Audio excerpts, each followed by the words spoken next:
You know what happened? We got a plane crash at the World Trade Center. You should be advised there was just an explosion at the World Trade Center. There is an explosion.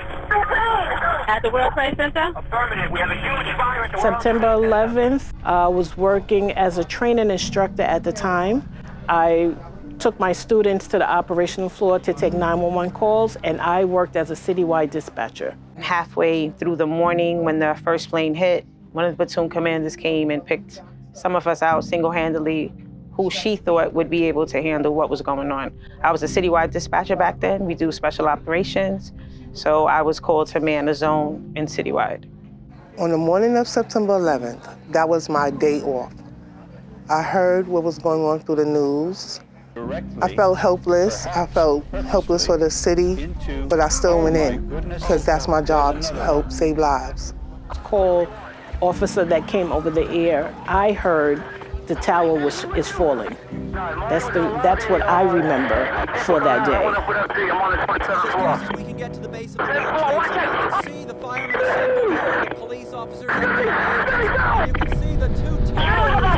A huge explosion now raining debris on all of them. Another explosion. Where we're standing. Do we have Jim Smith?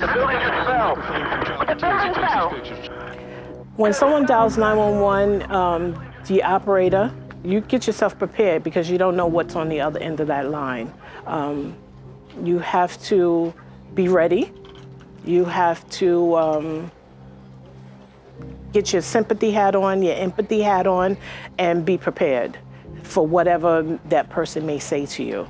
Once the calls came into our 911 system, I mean, just all hell broke loose.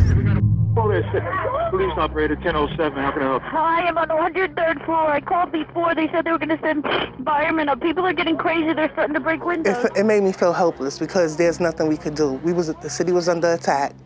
You don't know what to tell people. You couldn't even say help is on the way because it wasn't. You're on the 103rd floor. Any news on where they are? I can't tell you. I don't know exactly right now. People are getting crazy. Okay, is anyone hurt on that floor? No, not yet.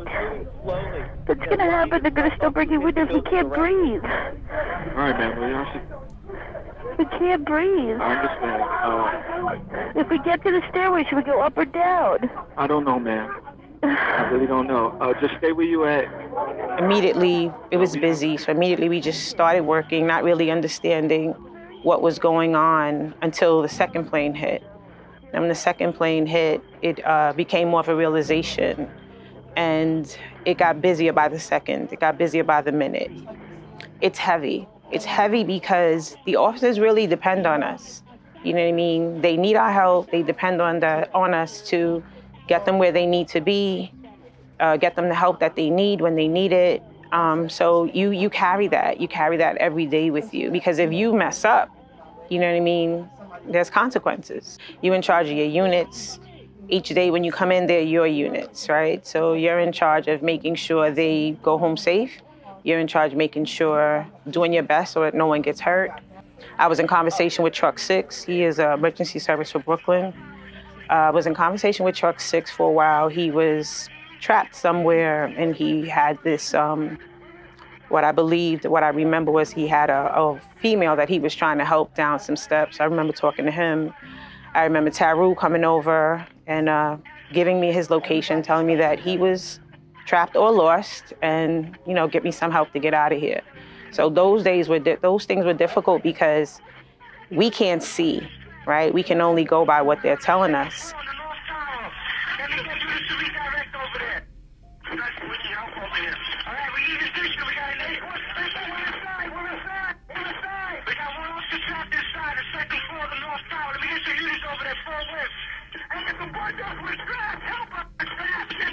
The weight feels to me like it's a boulder on your shoulders. And every time this time of the year comes, the boulder gets heavier because you will never forget that day. Still knowing that people were missing. I lost 2 family members. I lost childhood friends. One of my aunts survived it. It's very stressful. Every day is not a good day. as you know that 9/11 is approaching, because it still comes back fresh in your mind.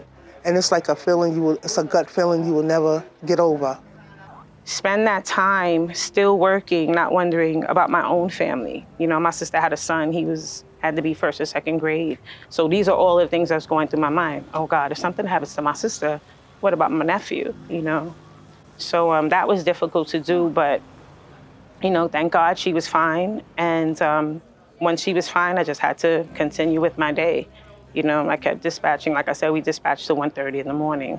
The days and the weeks following September 11th were worse than the actual day, because then we started getting the reports of how many perished in the fire in the towers falling, how many people were still missing, how many family members that I worked with, you know, on a daily basis that they couldn't find their loved ones. So the days following 9/11 was worse than the actual day. We are the lifeline of New York City.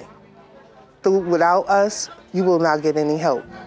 When people call up for 911, they either need the police, the fire department, or an ambulance. We work really, really hard here. In New York City dispatches, we are the best in the world. We work really, really hard. We are appreciative of this day that, you know, you guys are talking to us and allowing us to get things out. But we work really, really hard. It's a hard job.